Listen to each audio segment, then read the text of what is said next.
देखिए आपको मजा आएगा। वाजपेयी जी, आप भी थे ना उस डिबेट में जब कलंक बोल रहे थे? आप थे ना उस डिबेट में? बिल्कुल बिल्कुल, मैं था। नीतीश कुमार कलंक है वाजपेयी जी? अभी जवाब दूंगा उसका, पहले इसका जवाब दे दूं जो आप वर्सेस लगा रहे थे ना। हाँ। नहीं, पहले कलंक का जवाब अरे दीजिए। सुन तो लो, वो भी दे रहा हूँ। सोचने का बहुत मौका मिल गया। अरे सुनिए ना, इतना अभी लंबा आप वर्सेस कितने- लगा रहे थे, रागनी 40 वर्सेस मिनट से फलाना सोच रहे हैं। वर्सेस फलाना। आप बताइए ऐसा है, कि कोई कलंक भी किस- सुनो ना, रागनी राजनीतिक पार्टी कोई भी हो, हाँ। उसका लक्ष्य ये है देश की सेवा करना और जनता की सेवा करना। ये वर्सेस से नहीं फर्क पड़ेगा। हाँ। और हम लोगों को ज्यादा दिक्कत नहीं है क्योंकि हम लोग ऑलरेडी वकील हैं। तो इसलिए वो वाजपेयी जी पहले से वकील है। हाँ। रागनी ने सही कहा, सरस्वती सब पे बैठी है। हाँ। लेकिन हमको थोड़ी आसानी है। हाँ। ये तो हो गई लाइटर नोट पे। हाँ। हम एक गंभीर बात सोच रहे थे। हाँ। ये चाचा जो है ना, नीतीश चाचा, पारस चाचा, शरद पवार चाचा, शिवपाल चाचा, ये 4 चाचा हुए राजनीति में। हाँ। और 4 भतीजे हैं, तेजस्वी यादव, चिराग पासवान, अजीत पवार और अखिलेश यादव। हाँ। अगर इनका देखो तो चाचाओं ने हक मारने की कोशिश की। हाँ।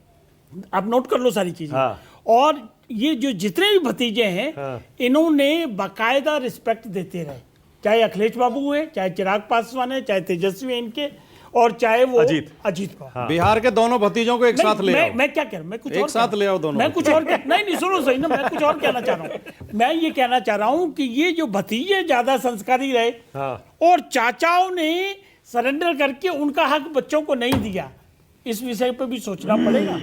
हमारी अच्छा, पीढ़ी को- कलंक है या नहीं? अब आइए ना। कौन सी कलंक? हाँ, अब नीतीश उसका कुमार। देखिए, बड़ा वायरल है आपका वीडियो। हाँ ठीक है, सुनिए ना, मैं जवाब देता हूँ। उसमें कहाँ गलत है? मैंने क्या गलत कहा? हाँ। देखिए, समाजवादी एक विचारधारा है, इसमें कोई दो राय नहीं है, और बहुत सुंदर विचारधारा। सुंदर जब मैं कहता हूं तो गरीब अंतिम आदमी जो है उसके उत्थान की बात करने की विचारधारा है। अब क्या हुआ उसमें? सबसे पहले थे कर्पूरी ठाकुर साहब और मधुले में, डॉक्टर मधुले में। उसके बाद कहाँ ये चले पीढ़ी, गए आप? एक सेकंड, एक पीढ़ी आ गई, रामविलास पासवान जी, शरद यादव, मुलायम सिंह यादव, लालू यादव और नीतीश कुमार। इन सब में अगर व्यक्तित्व नुकसान किसी का हुआ है तो सबसे ज्यादा समाजवादी नीतीश बाबू का हुआ है। इसलिए मैंने वो वर्ड यूज किया था, और वो मिट नहीं सकता।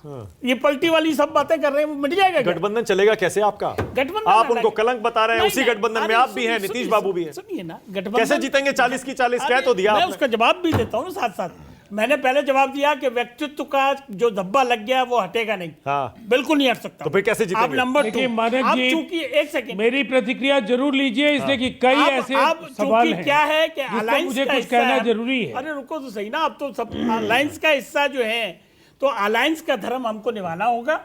और हम आज भी आपके टीवी पे फिर दोबारा कह रहे हैं हाँ। कि नीतीश बाबू से व्यक्तिगत विरोध चिराग बाबू का नहीं रहा, ना रामविलास जी का रहा, ना हमारा रहा। अच्छा, ठीक है। लेकिन उनकी नीतियों का विरोध है और रहेगा। और अभी भी अभी भी है, रहेगा। और अगर इसी क्रियाकलापों में चलेंगे तो आगे भी रहेगा। नंबर 2, एक और सुन लो इसका।